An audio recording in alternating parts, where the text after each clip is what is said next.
Moving into warrior one. Deep breath in, reaching up high. Rolling the shoulders back and away. Stepping the left foot back. Keep the hips and shoulders square to the front. Nice and strong. Back foot is at a 45-degree angle. This allows us to keep bringing that hip forward. Melting into the right knee, pushing the right knee towards the front. Tucking the tailbone, make sure we're squeezing that left butt cheek. That is the technical term. Lifting, breathing. As we inhale, straightening the front leg. As we exhale, sinking a little bit deeper.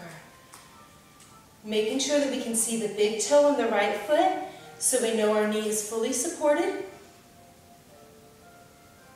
And bring the hands to the heart center, straightening the front leg. Engage the belly, tipping forward out of the hips. So imagine there's a bar right here. We want to tip over that bar, keeping the back nice and long as we move into pyramid pose.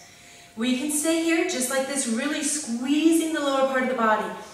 Nice and strong. If we're comfortable, we can place the hands on the thighs, the shin, blocks if we have them, or down on the floor, keeping the hips nice and level, feeling a deep stretch through the right leg. As we breathe in, lengthen out the spine. As we breathe out, just softening into the stretch. Again, listen to the body. We can stay here. If we feel like adding on a little bit more, we can come into a revolved triangle, placing the left hand to the inside or outside of the right foot. Taking the right hand into our back pocket. Stacking the shoulders, enjoying this little twist we've got going on here. If we're comfortable, the right hand can float up. Breathing deep.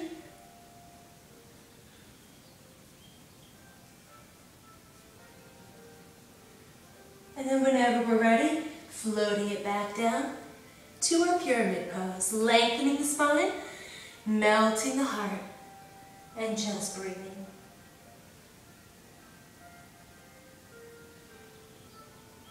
Bringing a bend in the right knee, shifting the weight of the body into the right leg as we step the left foot forward, forward fold.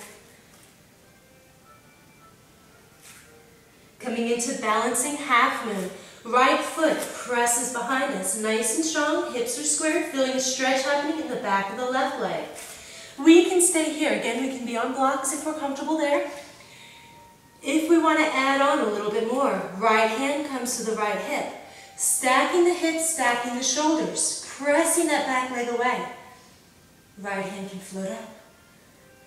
Feeling a nice stretch happening in that left inner thigh, as well as strengthening through the body.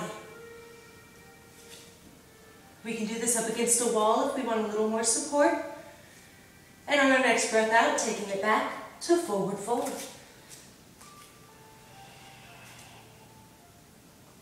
Gentle bend of the knees, again, starting with the tailbone. Slowly rolling it up. Rolling the shoulders away, floating the head up. Warrior one on the other side. Deep breath in, reaching up high. Breathing, lifting through the spine. Checking our form. Make sure the tailbone is tucked. Back is nice and long, belly's in. Stepping the right foot back. Sinking into the left knee. Right shoulder, right hip reaching towards the front of the room. Left shoulder, left hip reaching towards the back. Really engaging those muscles. Melting a little more. Feeling the baby toe on the right foot pressing into the floor. Inhale, straightening the left leg. As we breathe out, sinking a little more. Pushing that knee towards the front of the room. Check the shoulders. Make sure the arms are powerful. A lot of times we go into warrior one as we kind of start to lose some of our enthusiasm up here. We want to work the upper body as well. Nice and strong. Beautiful. I can see you from here. Hands into the heart center, straightening the left leg. Again, tipping forward out of the hips. Imagining we have magnets attached to the inner thigh. We want to try to keep those inner thighs towards one another. Keep the hips squared. Nice long spine, crown of the head. The top of the head is pushing away. If we'd like, we can place the hands on the thigh, the shins, blocks, or the floor.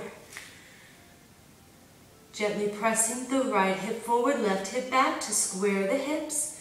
So again, if we're sticking it out, we want to tuck it up underneath us. Breathing deep on our breath out, melting into it. Again, we can stay here enjoying the stretch if we feel like revolved triangle, placing the right hand inside or outside of the left foot. Bring the left hand into our back pocket. See if there's a $20 bill missing. See if we can find it. Lifting that left shoulder up, twisting into it. If and when we're comfortable, the left hand can float up. Breathing deep.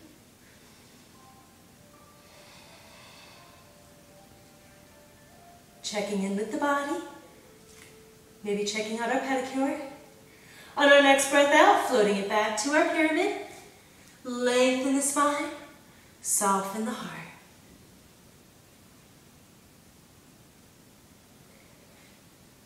Bringing a deep bend in the left knee. Shifting the weight to the left leg. Right foot steps forward. Forward fold.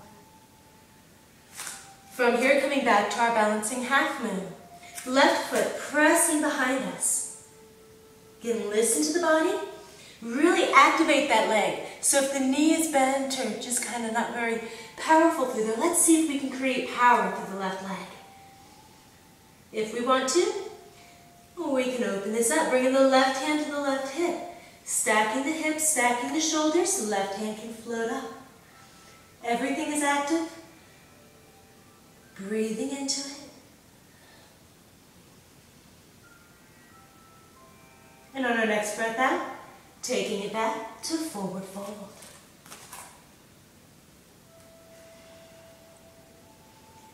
Knees are soft, rolling it up, one vertebrae at a time.